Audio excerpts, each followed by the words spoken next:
दोस्तों, दिन की शुरुआत अगर हम हेल्दी नाश्ते से करते हैं तो पूरे दिन हमारे शरीर की ऊर्जा बनी रहती है। हमें ढेर सारे पोषक तत्व सुबह सुबह नाश्ते में ही मिल जाते हैं, जिससे पूरा दिन हमें काम करने में बिल्कुल भी दिक्कत नहीं होती है। आज हम बनाएंगे काले चने और गेहूं की घुघरी, जो कि बहुत ही ज़्यादा पौष्टिक है और बनने में भी बेहद आसान है। अगर आपको मेरी बात पे यकीन ना हो तो पूरी रेसिपी देखिए। हेलो दोस्तों, त्रिवेणी पाकशाला में आप सभी का हार्दिक स्वागत है। दोस्तों, अगर आपको आज की रेसिपी पसंद आई हो तो इसे लाइक करना ना भूलें। साथ ही में चैनल को सब्सक्राइब भी कर दीजिए और बेल आइकन को भी दबा दीजिए, जिससे हमारे आने वाले हर नोटिफिकेशन आपको सबसे पहले मिल जाए। ज्यादा से ज्यादा चैनल के बारे में फैमिली और फ्रेंड्स में शेयर कीजिए। तो चलिए आगे बढ़ते हैं आज की इस रेसिपी की तरफ। तो घुघरी बनाने के लिए हमें चाहिए 1 कप गेहूं, जो हम सभी के घरों में होता है। अब गेहूं को हम 2 से 3 बार अच्छे से धो लेंगे, ताकि कोई भी मैल मिट्टी वगैरह हो तो निकल जाए। और अच्छे से धोने के बाद जिस भी बर्तन में आपको गेहूं को भिगोना है उसे अच्छे से पानी से भर दें और इसे हम छोड़ देंगे तकरीबन 7 से 8 घंटों के लिए, या फिर आप इसे रात को भिगो कर रख सकते हैं। तो इसी तरीके से यहाँ पर हमने एक बोल में ले लिया है आधा कप काला चना, और काले चने को भी साफ़ सफाई से धोकर इसे भी भिगो देंगे। मैंने आधा कप चना लिया है, आप चाहें तो पूरा 1 कप चना भी ले सकते हैं। तो गेहूं के साथ में पूरी रात भर के लिए चने को भी भिगो देंगे। तो सुबह ये दोनों चीज़ें फूल कर अच्छे से तैयार हो गई हैं। और ये देखिए कितने बढ़िया से ये गेहूं और चना फूले फूले दिख रहे हैं। जितने बढ़िया से फूलेंगे उतने ही ज़्यादा टेस्टी बनेंगे और उतने ही ज़्यादा डाइजेस्टिव भी बनेंगे।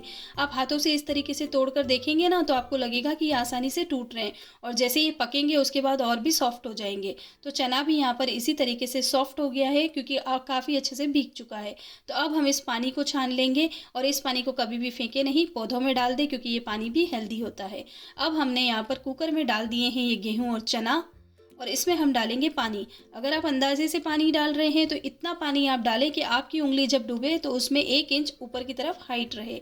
अगर आप ग्लास से डाल रहे हैं तो 2 से ढाई ग्लास पानी इसमें डाल दें, और आप मेजरिंग कप से डाल रहे हैं तो 4 से 5 कप पानी आप इसमें डाल दें। तो इस तरीके से आप चेक कर लें। ये देखिए 1 इंच उंगली डूब रही है।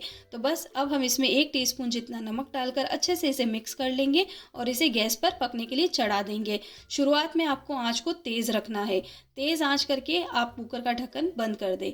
तो पहली सीटी आने तक आंच को बिल्कुल तेज़ रखें, और जैसे ही पहली सीटी आ जाए आप आंच को कर दें एकदम धीमा, और फिर इसे 15 से 20 मिनट तक धीमी आंच पर पकने दें, क्योंकि गेहूं जो है पकने में थोड़ा समय लेते हैं। तो आपको जल्दबाजी नहीं करनी है, आराम से इन्हें पकने देना है।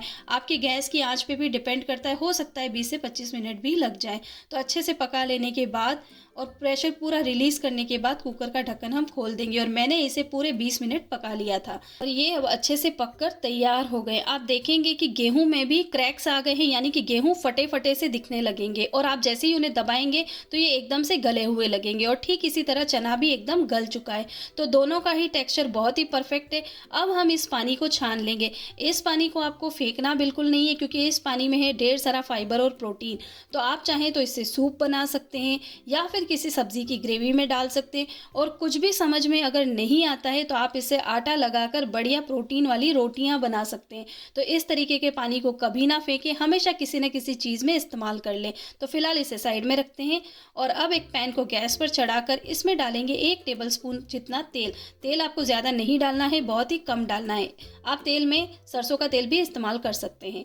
जैसे ही तेल गर्म हुआ, इसमें हमने 1 टेबलस्पून जितना जीरा डाल दिया, और इसे अच्छे से हम क्रैकल होने देंगे। जैसे ही जीरा अच्छे से चटक जाए, तब हम इसमें तीखेपन के लिए डालेंगे 2 से 3 हरी मिर्च बारीक कटी हुई। अगर आपको हरी मिर्च की मात्रा कम ज़्यादा करनी है तो आप कर सकते हैं, और छोटे बच्चों के लिए बना रहे हैं तो आप उस हिसाब से ही मिर्च डालें। साथ ही में 10 से 12 कड़ी पत्ते भी डाल दिए हैं, और अच्छे से इन्हें मिक्स कर दिया है। अब इसमें आधी छोटी चम्मच हल्दी पाउडर डालकर बढ़िया से मिक्स करके उबले हुए गेहूं और चने डाल देंगे, और इन्हें हम अच्छे से मिक्स करेंगे। इस दौरान आपको आंच मीडियम रखनी, न बहुत ज़्यादा तेज़ रखें और न बहुत ज़्यादा धीमी रखें। तो ये देखिए बढ़िया से यहाँ पर गेहूं और चने मिक्स हो रहे हैं, और आप देख सकते हैं कितनी खिली खिली सी ये घुघरी तैयार हो रही है। बस इसी तरीके का इसका टेक्सचर चाहिए हमें, जो कि खाने में बहुत ही मज़ेदार लगता है।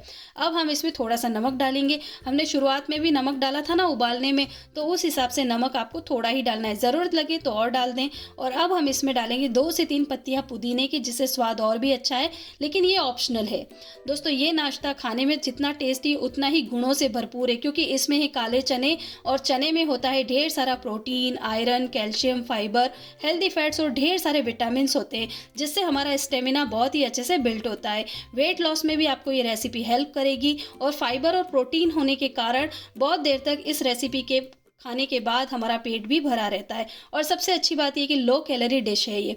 दोस्तों इसमें जो गेहूं है उसमें भी फाइबर और प्रोटीन होता है और पचने में गेहूं आसान होते हैं, कई सारी बीमारियों में लड़ने में हमारी हेल्प करते हैं। दोस्तों अगर आपको हार्ट प्रॉब्लम है, लो ब्लड प्रेशर या हाई ब्लड प्रेशर है, या फिर आप डायबिटीज़ के पेशेंट है, तो इस तरीके की रेसिपीज़ आपके लिए बहुत ही फ़ायदेमंद रहती है।